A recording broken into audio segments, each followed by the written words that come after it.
ఈరోజు వరద బాధితుల పరామర్శింపు కోసం ఇక్కడికి వచ్చారు. కామారెడ్డి యావత్తు మునిగిపోయి ఇబ్బందులలో ఉన్నప్పుడు, ప్రజలందరికీ కూడా కష్టాలు వస్తున్నప్పుడు పార్టీలకు అతీతంగా రాజకీయ నాయకులు, ముఖ్యంగా అధికార యంత్రాంగం,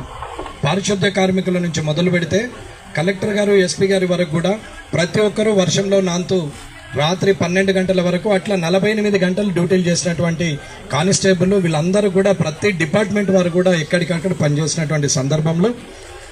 ఇక్కడున్న పరిస్థితుల్లో చాలా నష్టం జరిగిన, రోడ్లు కానీ బ్రిడ్జిలు కానీ అన్నీ కొట్టుకపోయినా, మిగతా అన్నీ కూడా రైతులది 17,000 నుంచి 18,000 ఎకరాలు ఇసుక మేట పెట్టిన వారందరినీ కూడా మేము ఉన్నామంటూ ముఖ్యమంత్రి గారు ఏరియల్ సర్వే చేసిన తర్వాత తిరిగి మళ్ళీ మిమ్మల్ని కలవడానికి, ప్రజల్ని కలవడానికి, కామారెడ్డి ప్రజలకు ఒక ఆత్మస్థైర్యం నింపడానికి గౌరవనీయులు ముఖ్యమంత్రి రేవంత్ రెడ్డి గారు ఇక్కడికి విచ్చేశారు. కాబట్టి ఇక్కడ జరిగిన నష్టాన్ని, ఇక్కడ ఉన్నటువంటి సమస్యని పర్మనెంట్గా సొల్యూషన్ చేస్తారని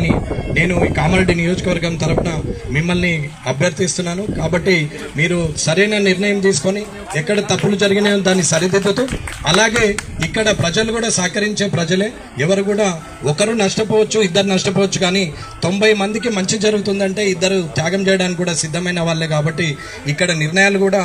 తీసుకొని ఇక్కడ జరిగిన నష్టాన్ని తొందరగా పూడ్చి ఆ రోడ్లు బ్రిడ్జ్లు అన్ని కూడా తొందర చేస్తారని కోరుకుంటూ ఈ అవకాశం ఇచ్చిన ముఖ్యమంత్రి గారికి, ఇంత దూరం ఇక్కడికి వచ్చిన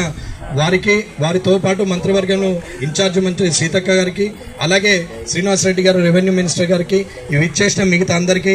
మిగతా ఎమ్మెల్సీ గారు,